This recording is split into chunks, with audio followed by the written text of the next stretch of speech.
Finalmente, la Organización Mundial de la Salud declaró la propagación del nuevo coronavirus como una pandemia. Estimating that 15 million deaths occurred globally due to the pandemic. The COVID-19 pandemic has become the deadliest in US history after surpassing its death toll from the Spanish flu.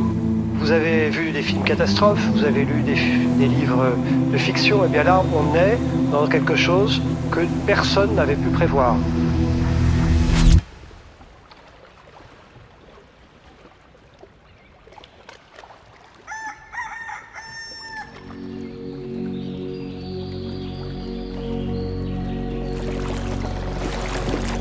Chivirico is this beautiful small village an hour west of Santiago.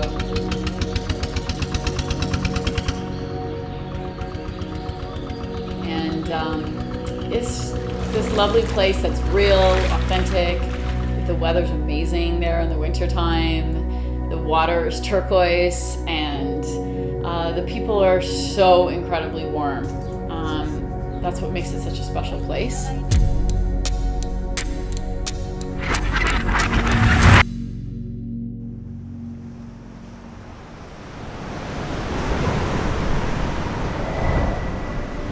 So I kept going back to Cuba, especially in the winter, because, well, it was great to escape our cold Canadian weather. And as soon as I would arrive, within the first hour, it's like I just would feel in that warm, hot sun, you know, my skin come alive again. And I always felt like a plant coming alive again as soon as I got off the airplane.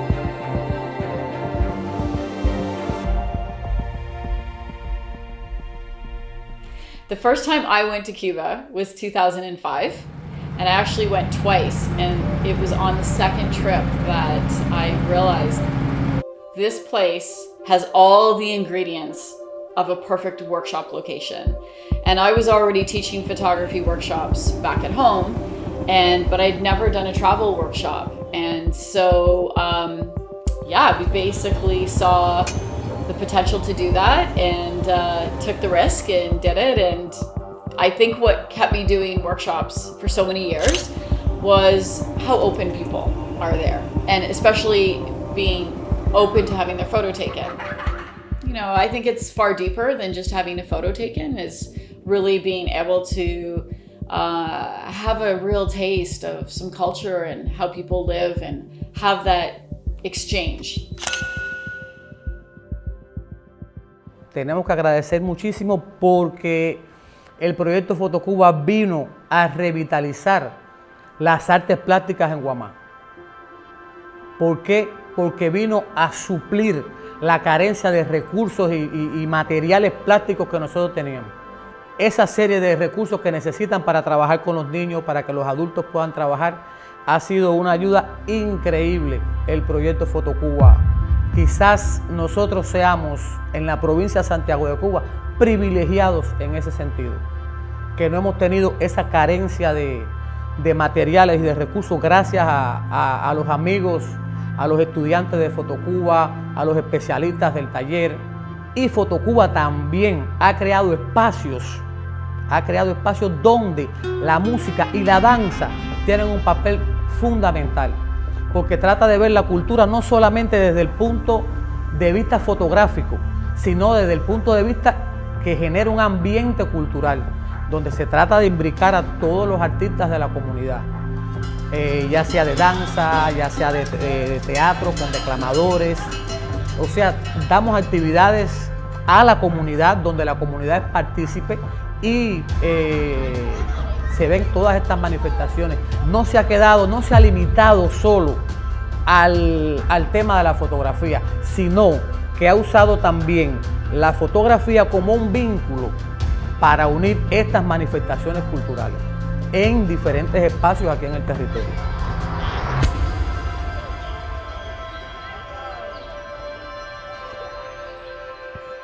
It was really heartwarming to be accepted and welcomed into their community, and part of it, of course, is the relationships that Photo Cuba has built over the years. That it's not like we're just parachuting into this remote place and we're never going to be back again, and we're never going to see those people again. Many people have built relationships and real friendships with people in the village and people here from Canada and elsewhere. The photography retreats that I'd heard about for a long time to Chivirico, and then I thought, I'm just going to go this year. Chivirico was such a special experience because it's guided with people from town. You get to really meet people, you get to go to farms, into people's homes, and so you actually start feeling like an honorary member of the community.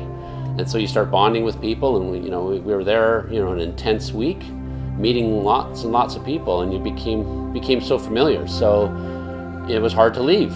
You wanted to stay and you wanted to go back. And the pandemic's robbed us of that. So, made great connections and good friends.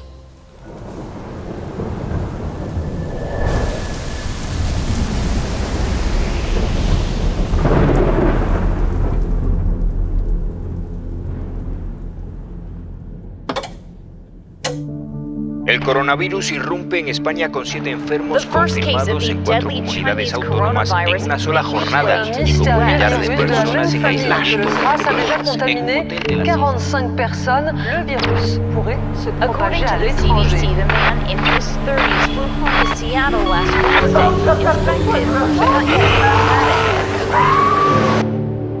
To stay at home and save lives. Thank you.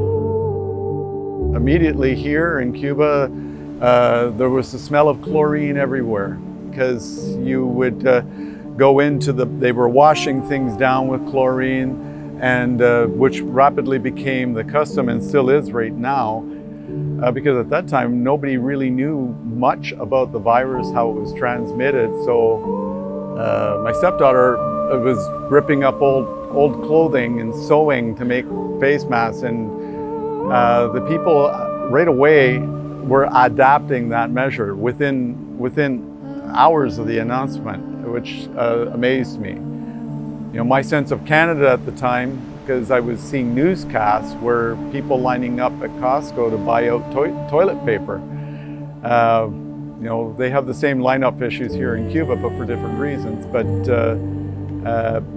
it felt very much like a health emergency here for me. At home, there wasn't anything I could do. Our government was saying to us, please just stay in, stay safe. And as the months kept going on, I was getting news from some of my friends in Cuba that, things are getting tougher. And in January of 2021, Tom Dietrich sent out a group email to all of his friends, really painting a picture of how much of a struggle was going on for even just getting some basic food in Cuba and medical supplies and things like that. By being here in Cuba, I realized I had a unique opportunity advantage. I was able to connect the people in Canada who I knew were friends with some people here in Cuba with what was going on the ground.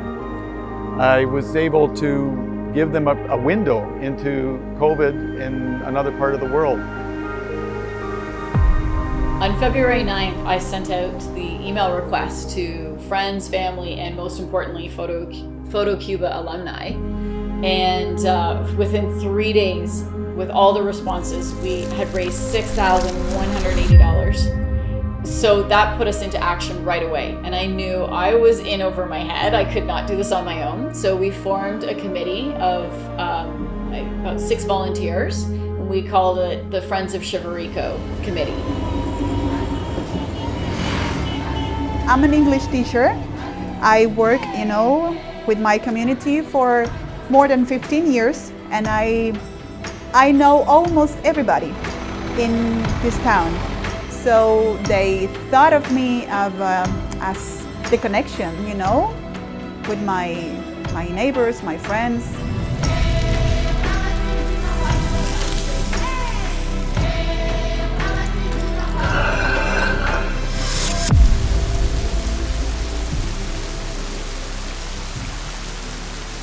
My brother, his name is Miguel. He's a doctor. He's my younger brother. He works with the public health. I was consulting him to to know, because I don't have enough knowledge concerning medications.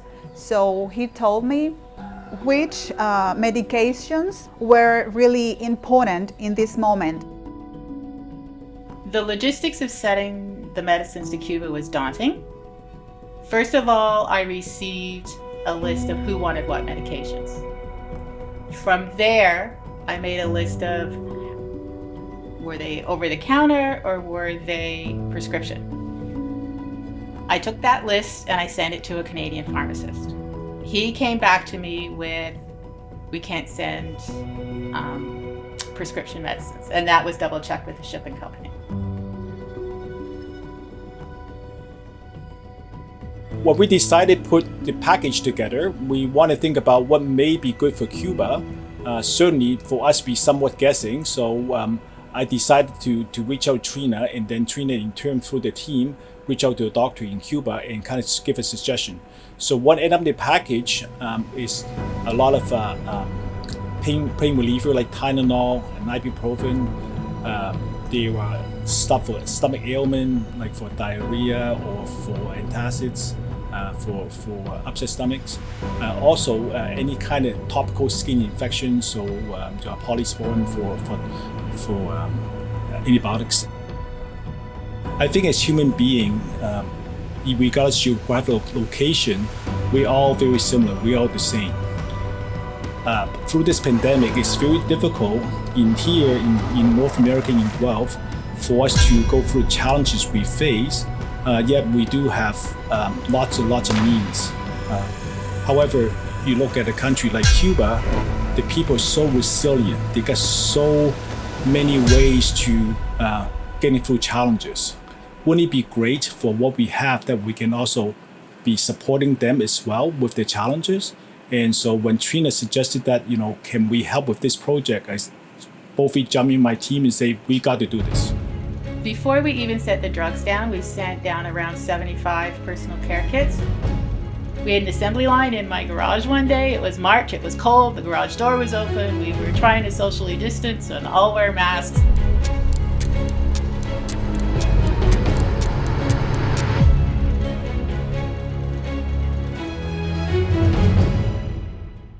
One of the items in the personal care kit was a Days for Girls kit.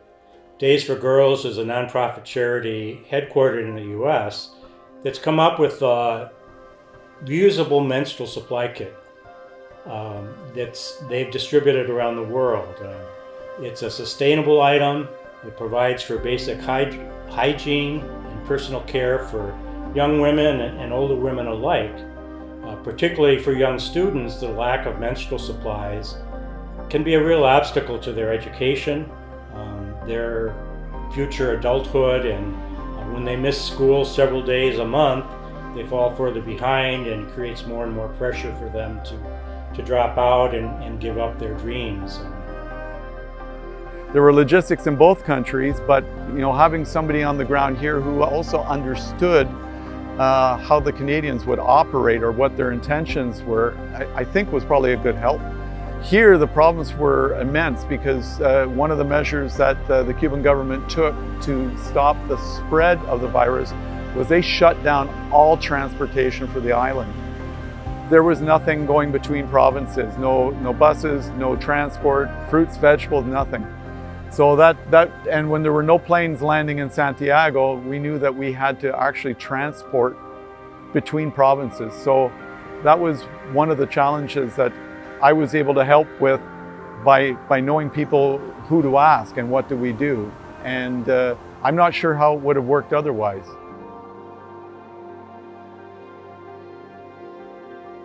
I knew what my people was going through.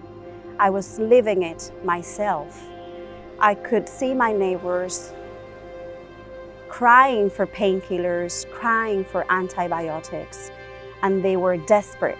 The prices were too high and people were not able to afford it. It was really hard to see Cubans going through all this again.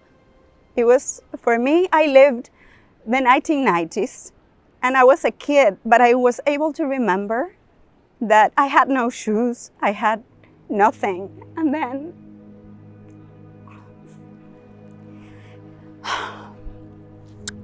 it was like a nightmare for me because I thought my kids, they were going through the same thing, and I didn't want my kids to live that. So that's why it was important for me. I didn't want my family to suffer. I didn't want my friends. And then for me, it was like a light at the end of the tunnel. Being part of this fundraiser, it was, oh my gosh, I'm going to be able to help my family, my friends, people from Chivirico that I know are going through so much difficult things. And then I said, it's going to be a good thing. I was so happy. I was very happy. We had a direct connection from one community to another community in 2 different countries. And you're not going through a third party. It's not just donating to some, faceless organization that you're hoping that the stuff's going to get there. This is going to people that we knew, that have a long history with the photography group. And Cuba, in Cuba they have a saying, which is a complaint, but it's their way of complaining without saying it, is life in Cuba is complicated. Well, life in Cuba was complicated before the pandemic, and it's a lot more complicated now. Okay.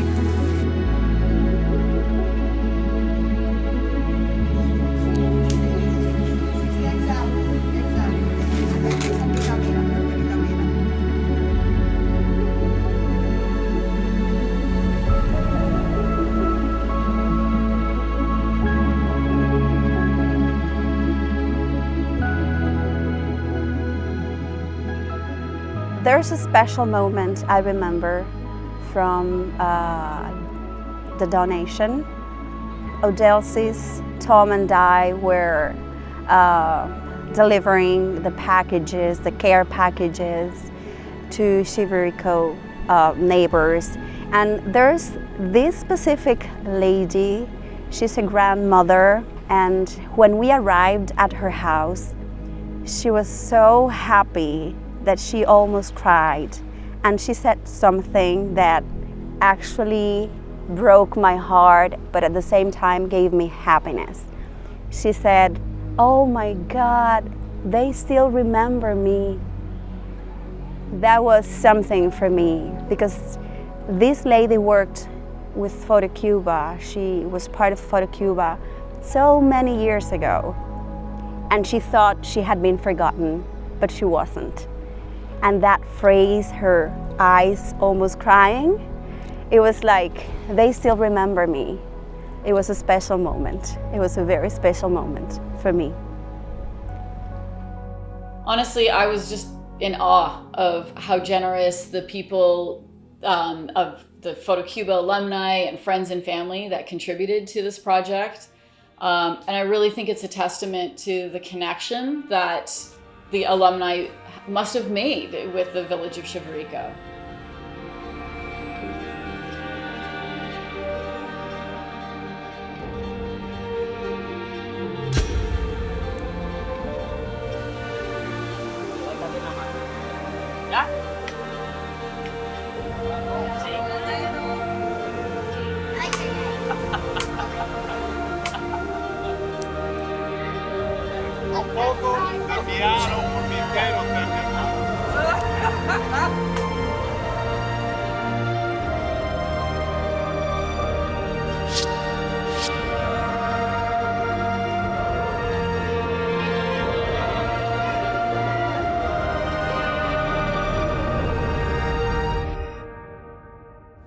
It was about family for me.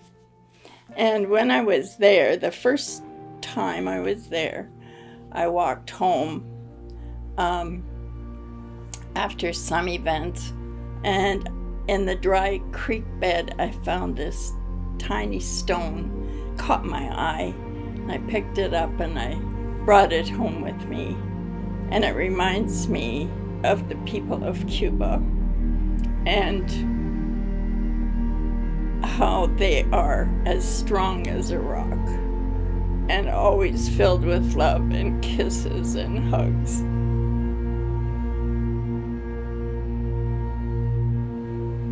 My relationship with Cuba has changed after being involved in the process, in that I keep a friendship with one of the people, Odelsis, and we chat every couple of weeks or so and just different things, what the weather's like there, what the weather's like here. I send her pictures of it blowing snow, which she has no concept of, and it's a lot of fun, and it makes me feel that I actually do have a friend in Cuba, that it's not just someone I go and see once a year. We cure ourselves, you know, and we help each other in our community, in our neighborhoods, our families. We share this, we share that, and I felt really useful. That's the most, you know,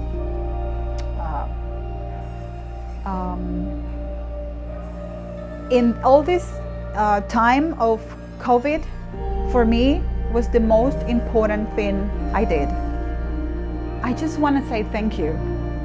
Just that, thank you, because what you did was, you know, I don't know how to explain the feeling right now, and I'm speaking in the name of my community, my friends, my family, and oh God, I have to say thank you, just that. What else should I say? Just thank you, you know, thank you so much, and God bless you. Thank you.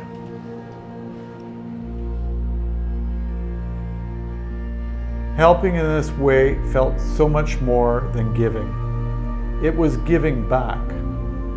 The Cuban people who have welcomed us and shared their island paradise have shared so much more than a vacation in the sun. They have shared their families, their homes, and their strong sense of community with us, and in so doing, reminded us of our shared humanity and helped us better focus our priorities on what is a life well lived.